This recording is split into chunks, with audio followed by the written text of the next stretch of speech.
Hola, ¿qué tal mi gente de YouTube? Espero que se encuentren muy bien.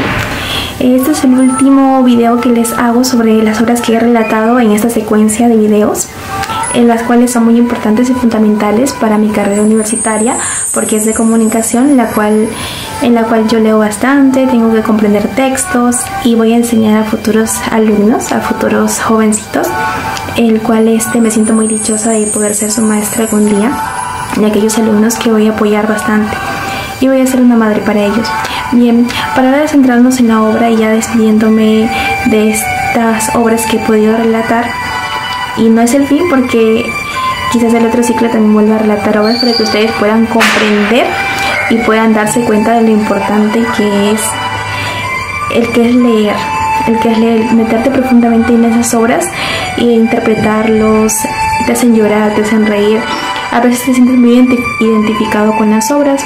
Por ejemplo, en mi caso yo me he sentido identificada con varias obras que he podido leer, como Las opiniones del payaso, El lobo estepario. ¿Por qué? Porque Las opiniones del payaso de Henry Boyce son muy tristes, ya que este personaje vivió una vida fracasada, por así decirlo. Yo a mis 20 años quizás me siento así, pero son cosas que pasan, o sea, cosas tan negativas que vienen a tu vida. Pero sin embargo tú puedes salir adelante, debes ser una persona resiliente que a pesar de los obstáculos puede seguir adelante con su vida. Y sobre el lobo estepario también, porque siempre siento que no encajo en la sociedad o con las personas que me rodean. A veces siento que quizás pueden fingir ser buenas personas conmigo, pero luego te dan la espalda o la mal de ti.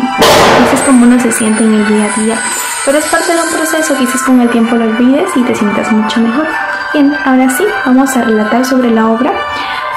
Tenemos una cita muy importante antes de empezar, de Proverbio hindú, que dice: un libro abierto es un cerebro que habla, cerrado un amigo que espera, olvidado un alma que perdona, destruido un corazón que llora. Eso nos dice el Proverbio hindú. Ahora otro que dice: siempre imaginé que el paraíso sería algún tipo de biblioteca, de Jorge Luis Borges. Eso lo puso en el año 1899 y en el año 1986.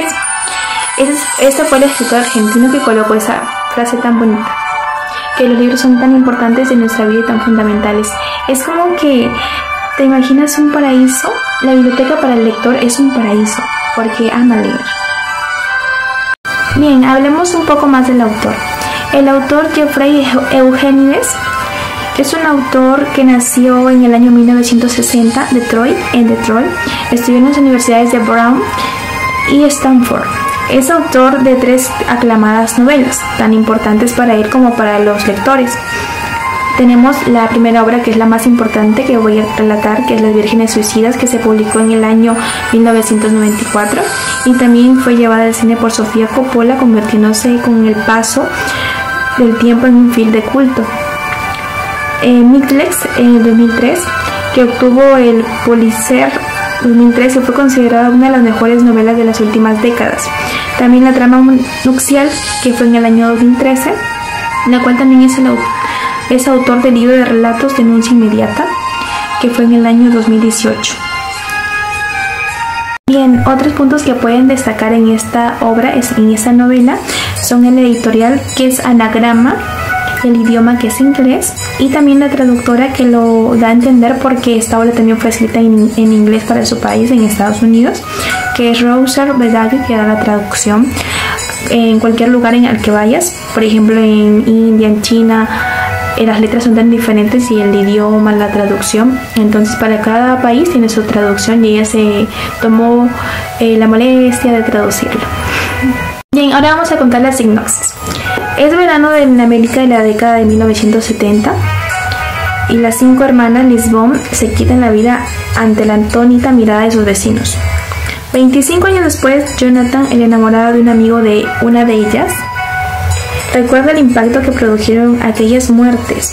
Las chicas vivían enclaustradas en casa, o sea, encarceladas, sin dejarlas salir, sin tener libertad. Por eso es que ellas también estaban cansadas de estar en esa situación. Sometidas a la férrea custodia de unos padres extremadamente estrictos, de mano dura. Aquellos padres que no te permiten hacer absolutamente nada hasta que, por ejemplo, es como cuando tienes que llegar virgen al altar. Entonces tus padres van a ser súper estrictos y no te van a dejar tener ni enamoradito por aquí, ni van a querer que estés de social con las demás personas. Eres antisocial prácticamente. Te conviertes así porque tus padres son así, no porque tú lo quieras. Ahora, aunque hay personas también que son extrovertidas porque ellos lo quieren, o son introvertidas porque ellos lo desean, ya depende de la decisión también de la persona. Bien, ahora sus figuras deambulaban por las habitaciones y sus sombras proyectadas en las ventanas las hacían deseables a quienes se acomodaban a ellas. Todavía hoy, tantos años después, aquellas lolitas fascinantes fascinan a unos hombres que siguen preguntándose qué ocurrió con ellas. Bien, ahora desde mi punto de vista he podido escribir en unos párrafos lo que yo quiero dar a entender con esta obra, porque desde ahí vamos a centrarnos también en mi opinión crítica y en la opinión del autor y de todo lo que él ha relatado. Bien, yo pude escribir esto. Desde su lectura, a mí lo que me ha parecido es asfixiante porque había unos padres estrictos que prácticamente no dejaban a las muchachitas ser libres, ser ellas mismas. Interesante porque también lleva como que la trama, lleva el suspenso de saber de por qué se suicidaron. O sea, antes en las líneas del libro, de los párrafos, cuando tú vas leyendo, te causa suspenso porque es como una novela, ¿no? Es una novela que vas a estar ahí leyendo y va a empezar como que entonces ella se empieza a suicidar, esto, y da como que curiosidad. Bien, ahora con un narrador poco común, sencilla en cuanto a su premisa, una bomba en lo que a su desarrollo se refiere, tragicómica también, porque también hay momentos trágicos y a la vez que causan risa, desde el más absoluto respeto y la exquisita sensibilidad. Bien, una aterradora versión del American Way of Life, una oda del recuerdo pertinente hoy y siempre. Hace exactamente un año estaba tumbada en una cama.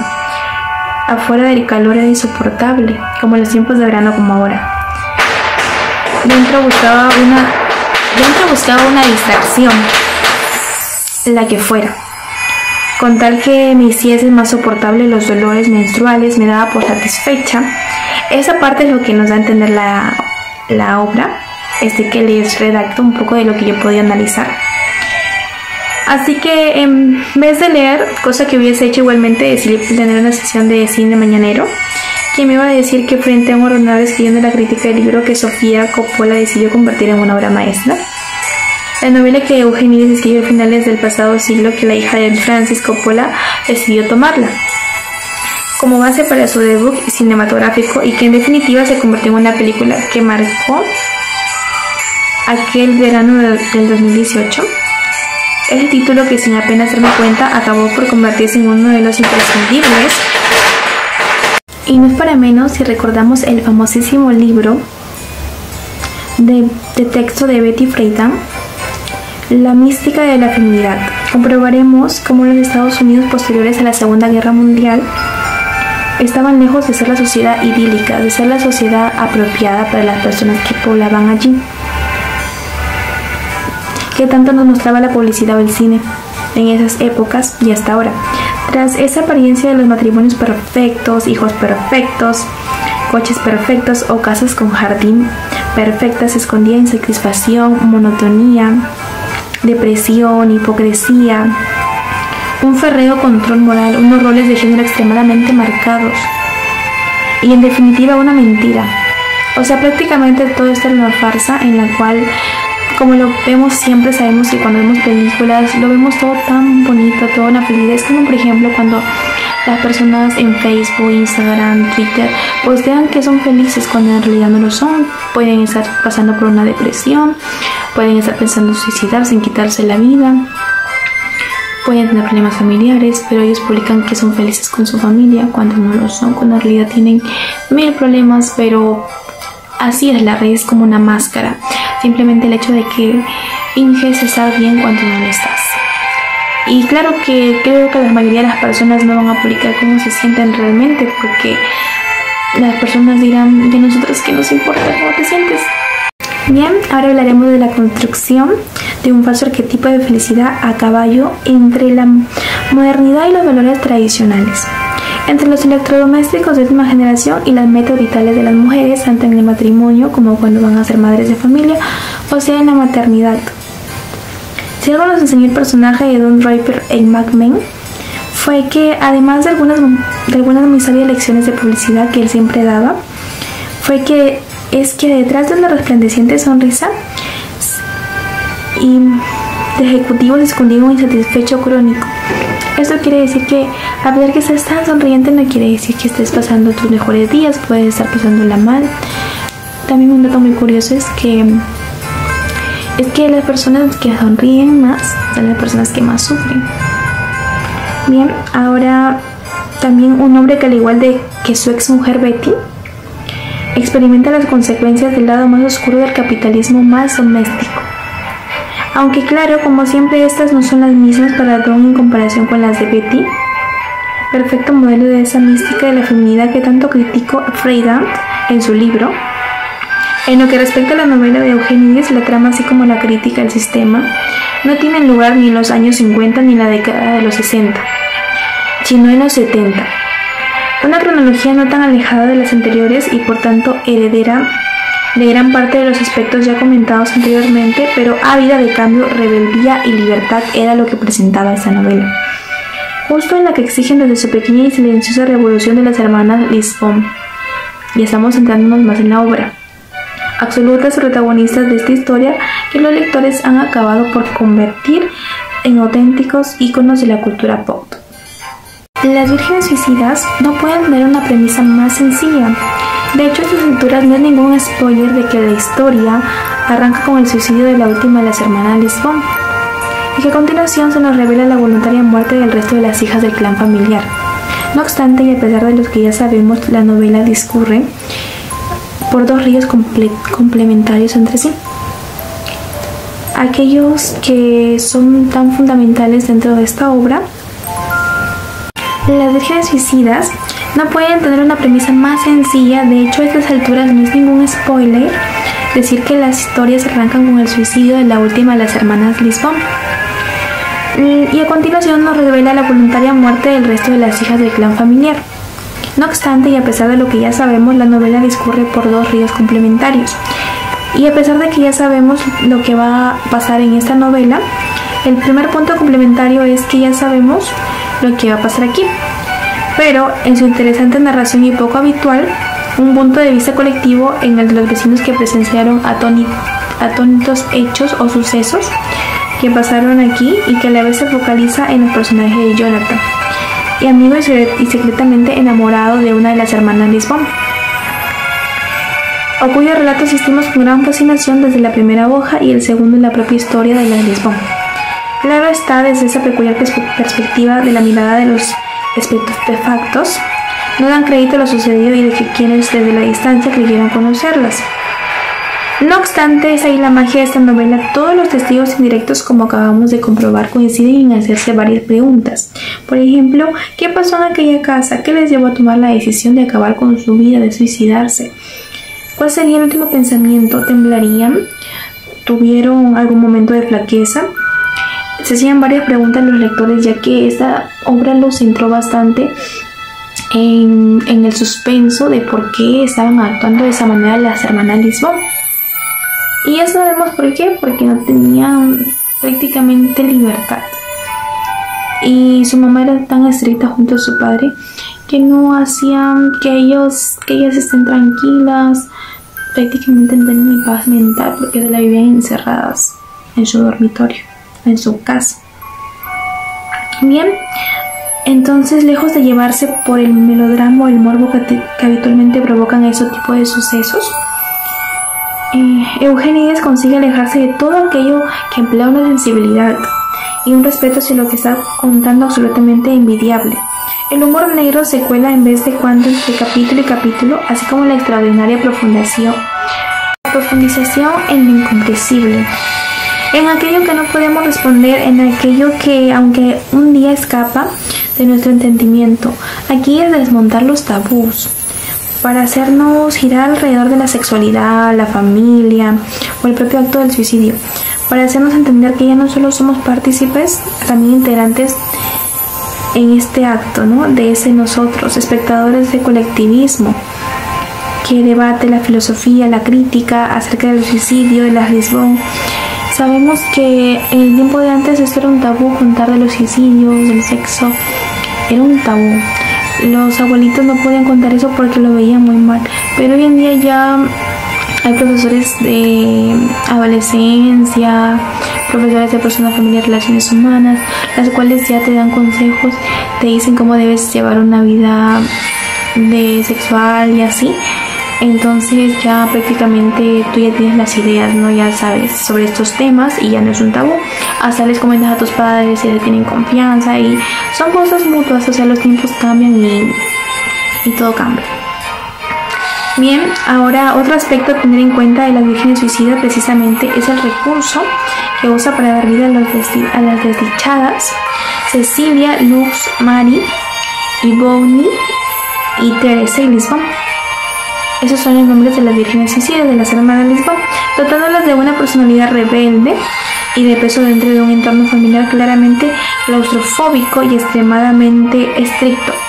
A pesar de ofrecer una imagen de armonía y ejemplo de cara a la alegría, a la galería también, porque supuestamente ante la sociedad ellos se veían como un ejemplo así. Y claro que sí, pero también tenían sus desventajas, sus debilidades, las cuales hacían que no les den el espacio a sus hijas prácticamente, sino que las atormentaban más bien con encerrarlas y no aconsejarlas prácticamente, que eso hubiera hecho una madre de este siglo XXI. Pero los tiempos de antes son tan distintos que esto ya quedó atrás. Ahora estamos en el presente y en el futuro se esperan nuevas cosas. Bien. Ahora, y al mismo tiempo adquirir un aspecto etéreo, bastante idealizado y pastamográfico. Al fin y al cabo, para la comunidad de Lisbon ya no están, son un mero recuerdo del pasado, que cual el espíritu en busca de redención nunca desaparecerá y seguirá vagando en la memoria de todos y todas los que supieron de la tragedia. Por último, en lo cual al apartado crítico se refiere y cabe alabar la capacidad de Eugénides para crear espacios agobiantes, opresivos y tremendamente perturbadores dentro de la propia lógica de la historia. Y por supuesto la gran crítica al sistema. Como hemos dicho antes, detrás de una aparente familia modélica, la sombra de su silueta puede ser muy alargada y muy oscura. Pero Cecilia, Lux, Mary, Bonnie y Teresa son algo más que ese imborrable recuerdo, ese suceso morboso o esos eternos y bellos fantasmas. Las hermanas Lisbon, para empezar, eran adolescentes, simple y llanamente chicas de edades comprendidas entre los 13 y los 17 años, eran súper jovencitas, con los problemas, deseos, ambiciones, opiniones y preocupaciones típicas a su edad, como cualquier adolescente lo puede pasar. Y supuestamente sus padres lo hacen tomar porque son rebeldes, pero no todos son así. Bien, ahora acorde a su tiempo cronológico, pero que sin embargo nunca fueron escuchadas y liberadas, particularmente estuvieron prácticamente en una jaula dorada, en una jaula encerradas. Si repasamos un poco la historia de la literatura, nos damos cuenta que la adolescencia es uno de los grandes temas o factores en los cuales los padres deben centrarse más y estar más tiempo con sus hijos, porque es ahí donde ellos tienen diferentes cambios, emociones, como ya sabemos. Entonces es ahí donde los padres deben estar plenamente con ellos. Explorado por infinidad de autoras y autores desde perspectivas y estilos muy amplios, muchos de estos adolescentes han acabado o han formado parte del imaginario colectivo, siendo el irreverente y polémico Holden Caulfield, el guardián entre el centeno de Schiller, el adolescente más famoso de la literatura universal. A pesar de ello, hay lecturas como Había una fiesta marina, Ray Downs me lo ha demostrado, apenas existe una representación o abordaje de dicha etapa vital desde la perspectiva femenina. Y la poca que hay está influenciada por una visión estereotipada y simplista, procedente de unos cánones patriarcales que la sociedad ha acabado por asimilar y darlos por buenos. Es como solo los chicos de 14 años. Es como si los chicos de 14 años, por poner un ejemplo, mereciesen ser los protagonistas de estas novelas. Prácticamente sí lo son, porque es novelas de adolescentes, ¿no? Bien, cuando os hagas enteras cuando el universo de los adolescentes es igual que rico e interesante para todos los lectores. Es el momento en el que Las Vírgenes Suicidas se publicó, apenas habían libros en los que existiese dicha presentación. Otra obra periférica e inquietante fue la novela de John Lisdane, Picnic en Highland Road. Abrió la veda a principios del siglo XX. No ha sucedido muy poquito de lo que ha pasado a esta novela, al retratar y ahondar en la pizque de un grupo de las chicas jóvenes de la época y que posteriormente se llevarían con un gran éxito al cine. Dentro del mundo audiovisual también había poco de elegir. Películas como El Club de los Cinco o La Chica Rosa de John Hughes fueron importantes, pero sin embargo diluidas en un mar de producciones de temática juvenil. Como ya sabemos, las obras juveniles son muy resaltantes porque llaman bastante la atención, ya que hablan de cómo te sientes tú cuando eres joven o cuando eres adolescente, de que puedes estar depresivo, puedes estar pasando por un mal momento, puedes sufrir bullying y tú te sientes tan identificado. Es como cuando ves a mí las series o novelas en Netflix, así, de esa manera es como que se siente el lector identificado por lo que está pasando en esta obra cuando lo vas leyendo. Bien, también las obras juveniles plagadas de testosterona y personajes femeninos poco interesantes. Con la llegada de Las Vírgenes Suicidas, su impresionante aproximación a la adolescencia de las hermanas Lisbon en plenos años 70, una ola de autoras como Emma Klein, Tao Lin o Gemma Lienas sacudió el panorama editorial, con historias protagonizadas por chicas de 15 años que, lejos de parecerse a las animadoras o empollonas tan populares de las películas norteamericanas de Estados Unidos, demostrando su valía desprendiéndose de prejuicios sociales, intelectuales o sexuales. Basta creer cómo generación en generación de chicas han crecido sin el acceso a referentes femeninos, como también es dramático observar la imposibilidad de verse identificados en personajes literarios de su edad, a su corta edad, en jóvenes que desde el papel tuviesen sus mismos pensamientos, razonamientos, dilemas y hablasen como total libertad sobre temas todavía tabús, en lo que al sexo femenino se refiere, como por ejemplo el despertar sexual o a la menstruación. Qué importante es visibilizarlo, contarlo, narrarlo, recordar la situación o el momento en que te pasó. Si alguien hubiese escuchado, si alguien hubiese empatizado, si alguien hubiese compartido a las hermanas Lisbon, probablemente estarían vivas y no sumidas en una eterna adolescencia, sepultadas bajo capas y capas de tierra del camposanto. Si tan solo las hubieran escuchado, sus padres de familia no estuviesen ahí enterradas.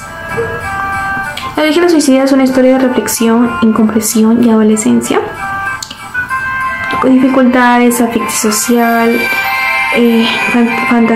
fanatismo, recuerdos imborrables, memoria colectiva, subjetividades. Una novela sobre la inadmisibilidad del suicidio, pero también una necesaria aproximación al relato de esta compañera de pupitre a la que durante el instituto no conocimos en todas sus facetas. Mis frases y párrafos favoritos fueron estos, se los voy a leer. Nunca llegamos a entender por qué a las chicas les preocupaba tanto hacerse mayores, ni por qué se sentían obligadas a dedicarse cumplidos, pero a veces cuando uno de nosotros había leído en voz alta algunas partes del diario, debíamos reprimir la necesidad de echarnos los unos en brazos de los otros o decirnos que estábamos guapísimos. Supimos que en la cárcel que ser chica de los impulsos y los sueños que genera y por qué acaban sabiendo qué colores combinan y cuáles no. Supimos que las chicas eran gemelas nuestras, que todos existíamos en el espacio como animales, como idéntica piel, y que si ellas lo sabían, tampoco nosotros también. Nosotros en cambio no podíamos sacar nada en claro como ellas. Supimos finalmente que las hermanas Lisbon en realidad eran mujeres disfrazadas de niñas que sabían del amor, incluso de la muerte, y que nuestra función se reducía simplemente a emitir una especie de ruido que parecía fascinarlas. Prácticamente las hermanas Lisbon eran jovencitas, sí, pero tenían pensamientos ya más avanzados como personas adultas, como mujeres mayores. Y es esto lo cual las atormentaba, estar encerradas en esa jaula que era su hogar. Encerradas ahí, no tener esa comprensión de padres, tal vez de que tu mamá su mamá de ellos se sienten, hablar con sus hijas y comprenderlas. Tal vez están pasando por una situación muy mala y entonces sus papás vienen a aconsejarlas, a decirles que todo estará bien, unas palabras de aliento. Eso es lo que les faltaba a ellas. Y hoy en día vemos muchos casos así, que quizás le están pasando tan mal y sus padres solamente se la pasan trabajando para darles un futuro mejor a sus hijos. Pero luego los papás se arrepienten porque se dan cuenta de que no pasaron ese tiempo tan importante pasando los años con sus hijos desde pequeños, desde la infancia, niñez, adolescencia, la pubertad, y hasta se convierten en adultos y no pasaron ese tiempo. Por eso es que mayormente hay adolescentes muertos, porque los papás no están ahí con ellos cuando la están pasando tan mal. Y ahora vemos que los adolescentes ven tanto las redes sociales y investigan en Google cómo quitarse la vida y sin pasarla tan mal, sin sentir que te vas a ahogar o vas a sufrir, cómo quitarse la vida. Algunos hacen como que con pastillas, como ahorcarse, tantas cosas que se ven en las redes sociales. Creo que es importante las redes sociales, pero para investigar tus tareas, más no para que estés buscando cómo quitarte la vida, porque la vida sigue. A pesar de que la estés pasando mal hoy, mañana va a ser mejor. Pero siempre hay un pero en esta vida. Pero siempre vas a pensar que no va a ser así y terminas por matarte un día como hoy, y al día siguiente ya no estás más. Como vemos, estamos en las épocas navideñas y hoy en día ya las muertes están avanzadas. Tengo vecinos que han muerto antes de llegar a Navidad. Una vecina que ha fallecido recién, dejando 3 hijos pequeños, solos, abandonados y solamente con su padre. Y es así como la vida se nos va tan deprisa que no nos damos cuenta. Pero por eso es momento de que tomen tiempo con su familia, de que si algún día son madres de familia, y aconsejen a sus hijas que se pongan en su lugar, en sus zapatos, y más no que las castiguen o las encierren o las maltraten o las golpeen, porque no está bien.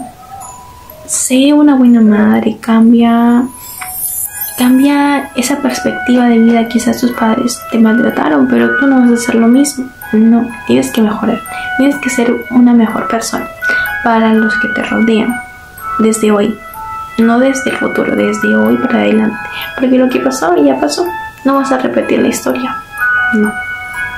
Ahora, para centrarnos más y me puedan comprender más, es que en los años 70 en Estados Unidos, un barrio residencial en donde las hermanas Lesbos eran 5 ángeles caídos. Prácticamente eran ángeles caídos porque eran vírgenes, eran adolescentes que no tenían relaciones sexuales con ningún hombre porque ellas tenían que llegar vírgenes al altar. Rubias y hermosas eran las hermanas Lesbos. Todas ellas tenían algo especial, al menos para todos los adolescentes del barrio, enamoradísimos de ellas, por su belleza, su encanto, por la forma de ser como eran ellas, y sobre su misterio, porque se veían misteriosas. Eso era lo que les enamoraba a ellos. Sus conservadores padres las tenían prácticamente encerradas en casa, alejadas de todos los chicos. Quizás fue por eso cuando Cecilia, la más joven, intentó suicidarse. Las 5 hermanas fueron encerradas a cal y canto por su madre en una casa que se convirtió en su tumba infernal. Un año después, todas habían acabado con sus vidas. El gas metano de un coche somníferos, la cabeza dentro del horno o un salto por la ventana. Esas fueron las formas en cómo ellas se quitaron la vida. Wow. Es algo impresionante, pero cuando no tienes, cuando no le encuentras sentido a tu vida, entonces ya piensas en quitártela.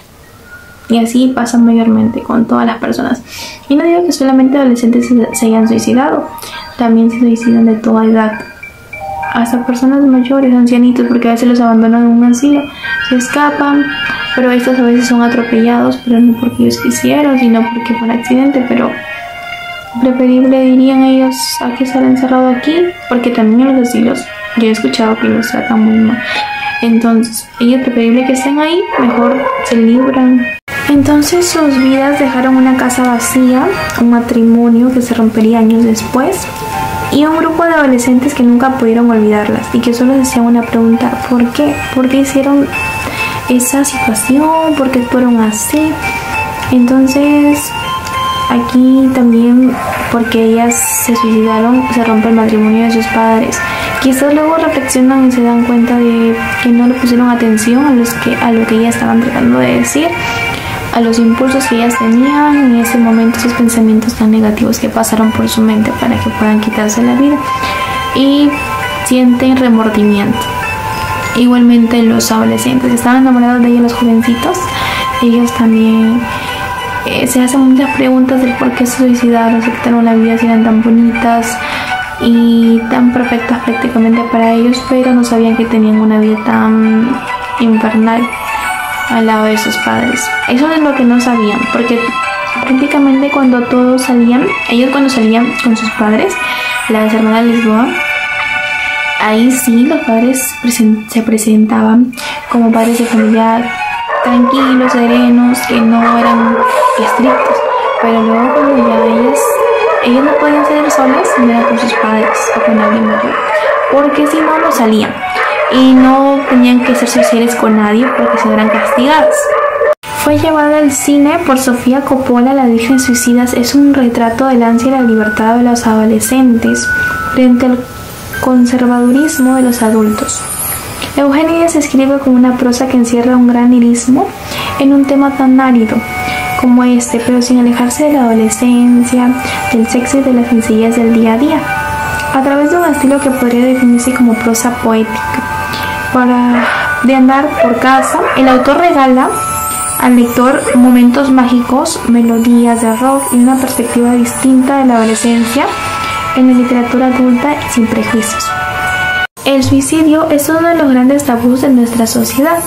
Otro es la muerte prematura, o sea, la muerte a corta edad.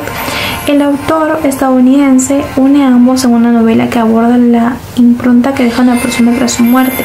Está narrada por un coro de hombres maduros que no han logrado olvidar a las hermanas. Recuerdan sus años de juventud y muchos años después siguen buscando el porqué.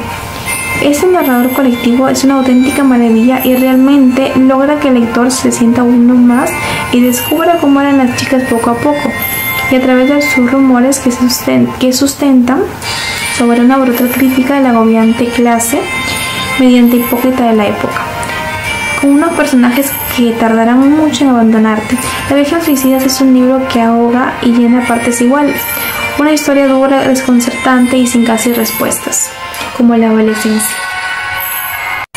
Desde mi punto de vista, yo pienso que la obra de la Vírgenes Suicidas ha sido una de las obras más fundamentales para mí, porque prácticamente yo también viví una adolescencia así, donde no tenía comprensión en los tiempos de antes, donde todo era negativo, donde los padres no te comprendían.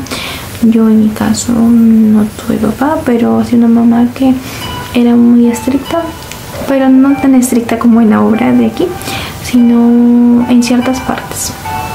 Claro que me dejaba salir con mis amistades, pero yo no era social. Bueno, no soy social, yo soy un poco antisocial. Yo realmente, para encajar con una persona, tiene que ganarse completamente mi confianza para yo poder darle mi amistad, y si no, no quiero nada. Entonces nos damos cuenta de que también me pongo en su lugar de las Vírgenes Suicidas, de las hermanas de Lisboa, que ellas querían solo un poco de atención de sus papás y que no sean regañadas, sino que se ganen la confianza de ellas para que puedan ser libres y no presas ni sus esclavas de ellos prácticamente. Así se sienten las personas, así se sienten los adolescentes hoy en día cuando tienen padres tan estrictos, y es por ello que luego deben buscar charlas o ir al psicólogo para que puedan entender a sus hijos adolescentes que no la pasan bien. La verdad que la adolescencia es una etapa muy frustrada, muy dolorosa para algunos.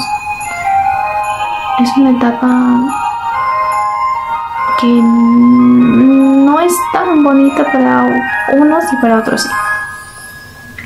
Pero sin embargo uno trata de buscar la manera en cómo vivirla. y siempre los padres esperan que la vivan bien. O sea, un papá siempre va a esperar de que sus hijos vivan sus etapas con buenas acciones, más no que hagan cosas que ellos quizás hicieron en sus tiempos, pero no quieren que tú lo vuelvas a comentar. Es así como un padre actúa. Entonces, más allá de esta obra, nos lleva a la reflexión de que cuando seamos padres de familia seamos tan diferentes a los que hemos tenido antes, porque sabemos que nuestros abuelitos han criado de una época tan antigua que si eran muy estrictos, que eran papás que si golpeaban, si corregían con chicotes, esos chicotes con palos. Entonces lo que sus padres le hicieron a ellos lo volvieron a repetir. Pero hoy en día estamos en el siglo XXI, que ya no puedes castigar a tu hijo porque dicen que luego te van a denunciar y eso. Y entonces los papás como que tienen temor. Pero no está bien pues no que actúen así. Simplemente que tanto padres como hijos se entiendan, se comprendan y traten de ser mejores tanto personalmente, y que sus padres los aconsejen para que se vayan por un buen camino, por un buen rumbo, y no estén luego con malas amistades, con malas juntas, porque un padre no espera que su hijo sea un delincuente, un vago, un bueno para nada, o uno que esté fumando por las esquinas. Un padre no espera eso, simplemente un padre espera que su hijo sea profesional, que acabe bien, que se case, que tenga su casa. Bueno, eso es lo que yo quisiera para mí y también para ver si algún día llego a tener una familia. En fin, me ha gustado bastante esta historia, esta obra está muy bonita. Se las recomiendo bastante, espero la lean hasta el final y también hayan comprendido lo que les quiero comentar, lo que les conté. Esto es tan interesante. Bueno, eso ha sido todo por hoy. Espero que hayan reflexionado y que estén pendientes de las personas que los rodean, de las personas que los quieren ver bien. Muchas gracias. Conmigo ya ha sido todo por hoy. Nos vemos en un siguiente el año que viene. Ya falta muy poco. Nos vemos para poder seguir contando y relatando más obras como estas. Muchas gracias. Cuídense y que pasen fiestas muy bonitas. Que pasen una feliz Navidad, un feliz Año Nuevo.